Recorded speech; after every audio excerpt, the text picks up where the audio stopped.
Ember's-Heart-02, first half. A bell tolled. Ian Tavern woke. For a minute he stared at the ceiling as his scattered thoughts locked into place. Faint light leaked in through the curtains and ghosted over the swirl marks in the plaster. Brightness and shadows, ridges and valleys. A masterwork composed in details unintended by the workers who laid them down. A song of mystery played by the first fingers of dawn. Ian sat up and threw the comforter off. All right, Atta, a new day it is. He reached over to his nightstand, switched on a lamp, then grabbed a thick, well-read hardcover off it and opened to a bookmark in the middle. He read a short section of poetry, murmuring the words under his breath, then flipped to another bookmark further along and read a much longer section, occasionally whispering a prayer in response to something written there. When he was finished, he snapped the book shut and worked over the day ahead in prayer, offering it up to Kai in a whisper. That done, he swapped the book in his hands for a much thinner, much larger one, and flipped through the collection of schematics, sketches, and proposals it contained. He stopped on a schematic for a solar-powered water pump, retrieved a graphite pencil from a drawer in the nightstand, and made several notations on it, then flipped to the next page and added some small sketches. By the time he had worked all the way through, the thin volume sunlight was visible around the edges of the curtains, and the bell on the clock tower had tolled once more. He snapped the thin volume closed too, returned the pencil, killed the light, and began a hunt for some pants. He made it out of his room, pantsed and shirted 10 minutes later, with the thin volume tucked under one arm and a weighty tool belt over the other. The wide, long breakfast table was occupied by one other person when he got there, with a pair of servants rushing around stocking it for the small horde that would soon show up. Tala Tavarin, a distant cousin, flicked a long, pointy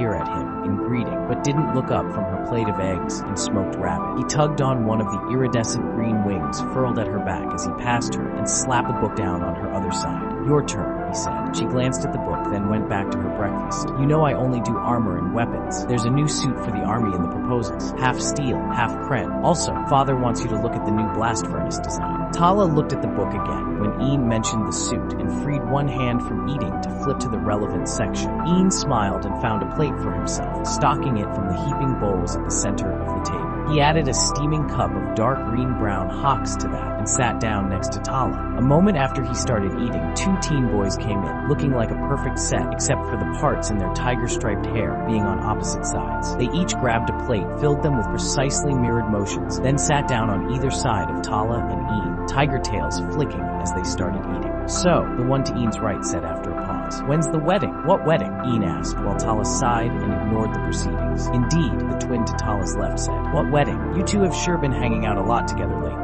It has us wondering," the one on the right said. "Just what's going on?" the left said. "Between you," they finished together. "Nothing's going on between us." Ian started, but Tala cut him off. "Don't feed the twerps, but no, they're pests. Ignore them." "She's already bossing him around, Joe," the one on the left said. "I know, Jin. It's really sad," Joe replied. Tala finished her breakfast, set her fork down, and put Jin in a headlock. He immediately started turning red under the fine orange hair covering his face. Joe got up and rushed around to help, but Tala unfurled one of her upper wings and smacked him in the face with the spine before he got within 2 arm lengths, then sent him sprawling with a blast of repulsion that knocked over loose chairs on both sides of him. Ian ate quickly and extricated himself from the table while the twins were still struggling to overcome a woman at least a head shorter than them. "I'll get the proposals to Garon when I'm done with them," Tala called out as he left. Ian looked back and saw that she still had Jin in a headlock and had gotten Joe pinned face down with one of her knees on his back. Ian shook his head and took the hall leading to the workshops. As he walked down the long hallway, well lit by the clear glass incandescent bulbs glowing in the old candle sconces, the wood paneling eventually gave way to smooth-cut dark stone and the growing hum of machinery and rushing water. Suddenly, the hallway turned, terminating in a set of double-hinged double doors bracketed by wooden lockers. Ian got his leather safety jacket and kren armor helmet out of the locker with his name on it, put them on, then buckled the tool belt on over the jacket and pushed through the doors into the workshops. The sounds of pounding presses, ringing anvils, blowing fans, screaming grinders, squeaking belts, pumping pumps, and chugging engines submerged him. He pulled the ear protectors on his helmet down over his long, pointed ears, blocking much of the noise, but he could still feel the sounds of machinery through the air against his skin and the stone under his feet, and under it all, the suffusing roar of a great deal of water flowing, falling, and crashing somewhere just a little further beyond.